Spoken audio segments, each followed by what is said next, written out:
नमस्कार, मैं गिरजेश राव अपने चैनल पढ़ो रिक्यू में अपना स्वागत करता हूं आपका।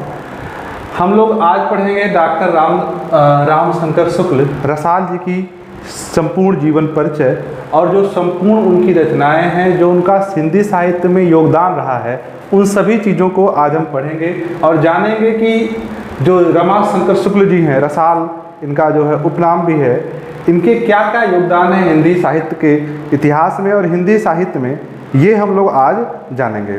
चलिए देरी न करते हुए शुरू करते हैं। चलें शुरू करते हैं। इनकी सबसे पहले देखेंगे इनकी रचना जो है, रचना का नाम है हिंदी साहित्य का इतिहास। तो इन्होंने रसाल जी ने क्या लिखा? हिंदी साहित्य का इतिहास लिखा। कब लिखा है? 1931 ईस्वी में, 1931 ईस्वी में डॉक्टर राम शंकर शुक्ल रसाल जी ने हिंदी साहित्य का इतिहास लिखा 1931 ईस्वी। अब इम्पॉर्टेंट ये क्यों है, ये यहाँ पे जानने का हम प्रयास करेंगे। देखिए, सबसे पहले इनका काल विभाजन, संपूर्ण हिंदी साहित्य को 3 प्रधान काल खंडों में विभाजित किया गया।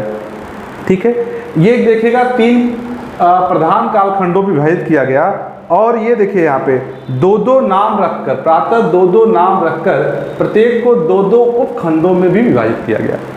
ठीक है, मतलब 2 नाम रखे गए और दोनों को 2-2 उपखंड में विभाजित किया गया। चले देखें कैसे किया गया। इसमें जो पहला इन्होंने किया है वो है पहला आदिकाल। आदिकाल को इन्होंने हिंदी साहित्य की बाल्यावस्था की है। प्रश्न आएगा, हिंदी साहित्य की बाल्यावस्था किसने कहा है? किसने कहा? रसाल जी ने कहा है। किसे कहा है? आदिकाल को कहा है। अब इन्होंने, चूंकि मैंने कहा कि प्रत्येक के 2-2 खंड किए हैं, तो क्या खंड किए हैं?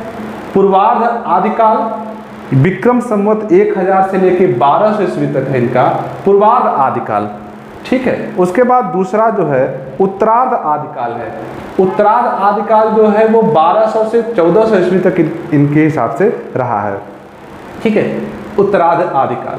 तो इन्होंने आदिकाल को क्या कहा? हिंदी का बाल्यावस्था कहा। पूर्वार्ध आदिकाल के नाम से 1000 से लेके 1200, उत्तरार्ध आदिकाल को इन्होंने 1200 से 1400 तक विभाजित किया। उसके बाद आगे बढ़ेंगे। इन्होंने क्या कहा? मध्यकाल को हिंदी साहित्य की किशोरावस्था का। क्या कहा? हिंदी साहित्य की किशोरावस्था किसे कहा? मध्यकाल को। पुनः इसे जो है 2 भागों में बांटा। पूर्वार्ध मध्यकाल 1400 से लेके 16 तक और उत्तरार्ध मध्यकाल 1600 से लेके 1800 ईस्वी तक। आगे बढ़ते हैं। इन्होंने फिर आधुनिक काल बांटा। आधुनिक काल को इन्होंने हिंदी साहित्य की युवावस्था का नाम दिया। इन्होंने इसे जो है आधुनिक काल को 2 भागों बांट दिया।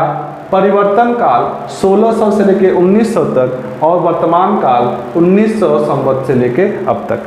तो ये रमाशंकर शुक्ल जी थे, रसाल जी थे। इन्होंने हिंदी साहित्य को अभी तक जो भागों में बांटा है, साथ साथ उप भागों में भी इन्होंने बांटने का प्रयास किया है। कितने भागों में बांटा है? मुख्यतः 3 भागों में बांटा है, बाल्यावस्था, किशोरावस्था और युवावस्था में। और प्रत्येक के 2-2 खंड उन्होंने पुनर्विभाजित कर दिए हैं। तो इस प्रकार इन्होंने जो है हिंदी साहित्य के इतिहास को 3 भागों में बांटा। 1931 में इनकी रचना आई थी। आगे बढ़ेंगे। विशेष तथ्य जो जरूरत है, विशेष तथ्य पूछता है हिंदी नेट में, जेआरएफ में, टीजीटी और पीटी में भी पूछा जाएगा। करा इन्होंने आदिकाल को जय काव्य काल, याद रखिएगा, जय काव्य काल एवं रीत काल को कला काल कहकर पुकारा है। आदिकाल को जय काव्य काल और कला काल किसको कहा है? रीति काल को कहा है। चलिए, इन्होंने कवियों और लेखकों की कृतियों के उदाहरण भी दिए हैं, अर्थात इन्होंने रचनाएं भी लिखी हैं और रचनाओं का उदाहरण दिया है। इनकी जो रचना 2 और है, एक है साहित्य प्रकाश और दूसरे का नाम है साहित्य परिचय। 2 इनकी रचनाएं और हैं। साहित्य प्रकाश 1931 में आई थी। 1931 में हिंदी साहित्य का इतिहास भी इनका आया था, तो ये भी याद रखना है। और साहित्य परिचय 1931 में, मतलब इनकी सभी रचना 1931 में आई थी।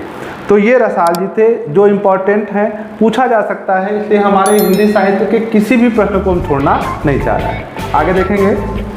डॉक्टर गणपत चंद्र गुप्त, बहुत मोस्ट इंपॉर्टेंट है, यहाँ से प्रश्न कई बार पूछा गया है। तो डॉक्टर गणपत चंद्र गुप्त, जन्म हुआ था इनका 15 जुलाई 1928 ईस्वी को जन्म हुआ था। रचनाएं की है हिंदी साहित्य का वैज्ञानिक इतिहास, ये हमने कहा मोस्ट इंपॉर्टेंट है, याद रखिएगा, कई बार पूछा गया प्रश्न है कि हिंदी साहित्य का वैज्ञानिक इतिहास किसने लिखा, तो डॉक्टर गणपति चंद्र गुप्त ने लिखा। हिंदी साहित्य का वैज्ञानिक इतिहास डॉक्टर गणपति चंद्र गुप्त ने लिखा। कब लिखा था, 1965 में। प्रकाशन कब हुआ था, 1965 में। अभी देखिएगा इनका काल विभाजन देखेंगे। इन्होंने काल विभाजन क्या किया है, इन्होंने संपूर्ण हिंदी साहित्य को 4 प्रधान काल खंडों में विभाजित किया है गणपति चंद्र गुप्त जी ने। पहला प्रारंभिक काल है 1184 से लेके 1350 ईस्वी तक। सभी लोगों ने प्रारंभिक काल लगभग यही किया है, इन्होंने थोड़ा सा आगे कर दिया, 1184 ईस्वी ले लिया है। पूर्व मध्यकाल 1350 से लेके 1600 तक इन्होंने कहा है। उत्तर मध्यकाल 1600 लेके 1857 इन्होंने कहा है।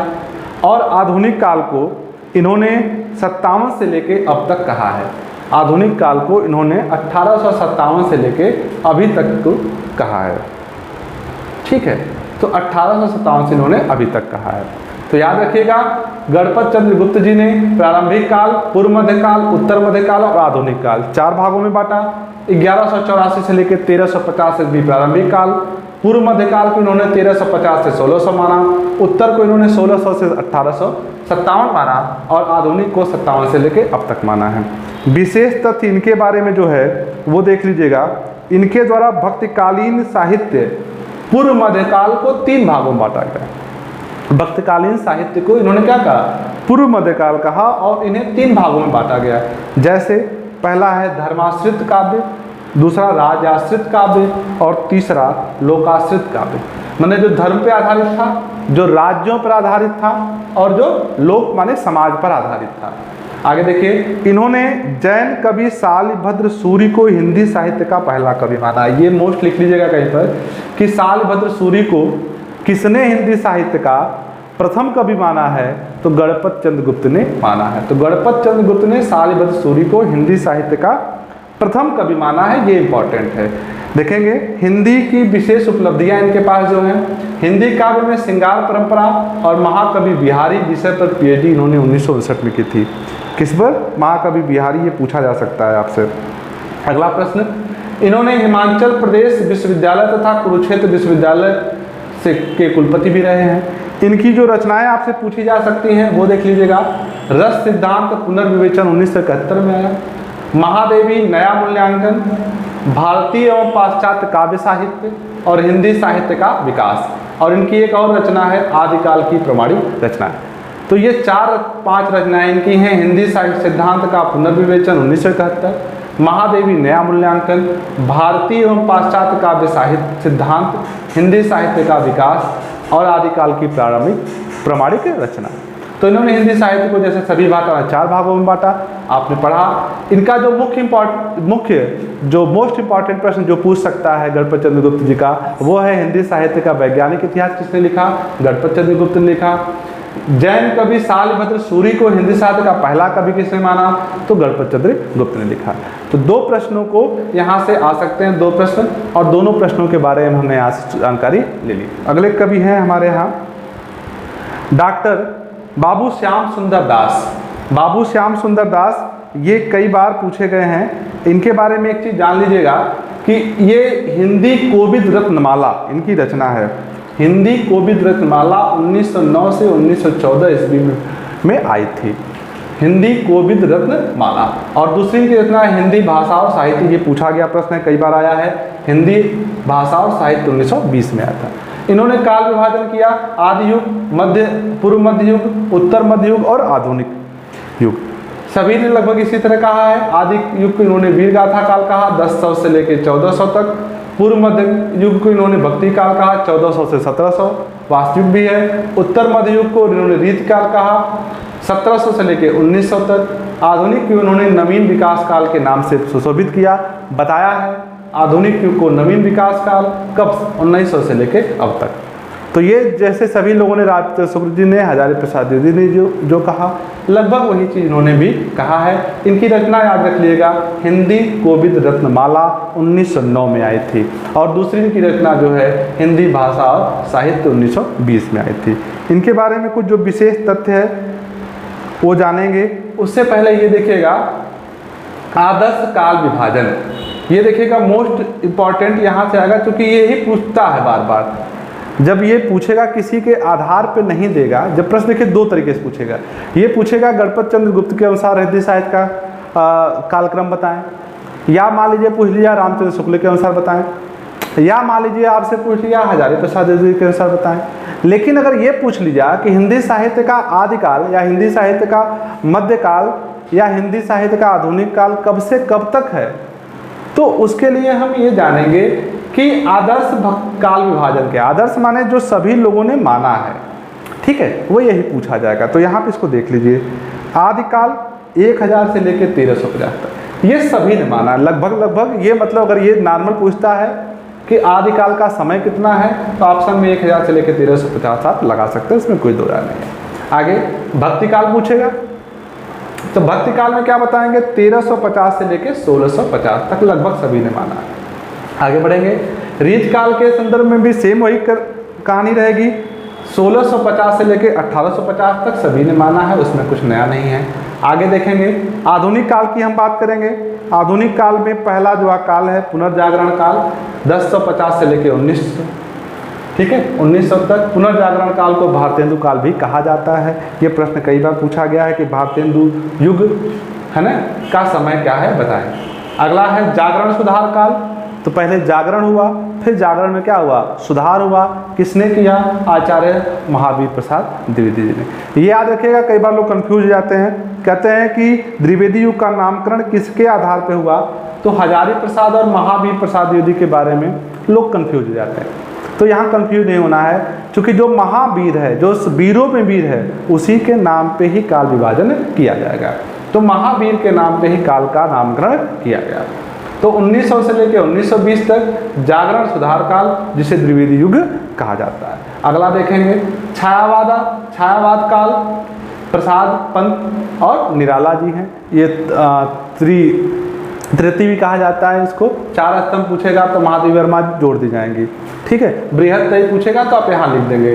1920 से लेकर 1936 तक प्रगतिवाद साम्यवादी युग भी इसको कहा जाता है। 36 से लेकर 1943 तक। 1936 में प्रगतिवादी लेखक के संघ की स्थापना लखनऊ में हुई थी, और वहीं से प्रगतिवादी काल का आरंभ माना जाता है। आगे प्रयोगवाद, जिसे तार सप्तक या अज्ञेय युग कहा जाता है। 1943 से लेकर 53 तक। तार सप्तक का प्रथम प्रकाशन कब हुआ, 1943 में। अज्ञेय जी ने उसका प्रकाशन किया। 7 कवियों का एक समूह था, वहीं से तार सप्तक आरंभ हुआ और उसी को प्रयोगवाद कहा गया। आगे देखेंगे नवलेखन काल, इसे नई कविता का भी युग भी कहा जाता है। ये 1953 से अब तक चली आ रही है। इस प्रकार से हमने हिंदी साहित्य के प्रमुख कवियों, उनकी रचनाओं और उनके जो है समस्त जो विशेषताएं हैं, जो कथन हैं, उनको हमने जाना।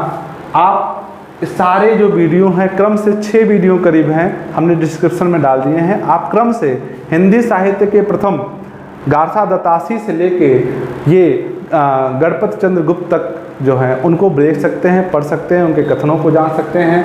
तो आशा है ये वीडियो आपको पसंद आया होगा। पसंद आए तो इसको लाइक से सब्सक्राइब करें। और आगे भी हम लोग अब क्रम से आदिकाल के जो कवि हैं, आदिकाल की जो विशेषताएं हैं, उनके बारे में हम लोग जानेंगे नेक्स्ट वीडियो में। पूरी तरह से हिंदी साहित्य के इतिहास, अर्थात आप NET, JRF, TGT, PGT, TET, super TET और हिंदी से आने वाले, साहित्य से पूछे जाने वाले सभी प्रश्नों को हम अपने वीडियो के माध्यम से कवर करने का प्रयास कर रहे हैं। धन्यवाद।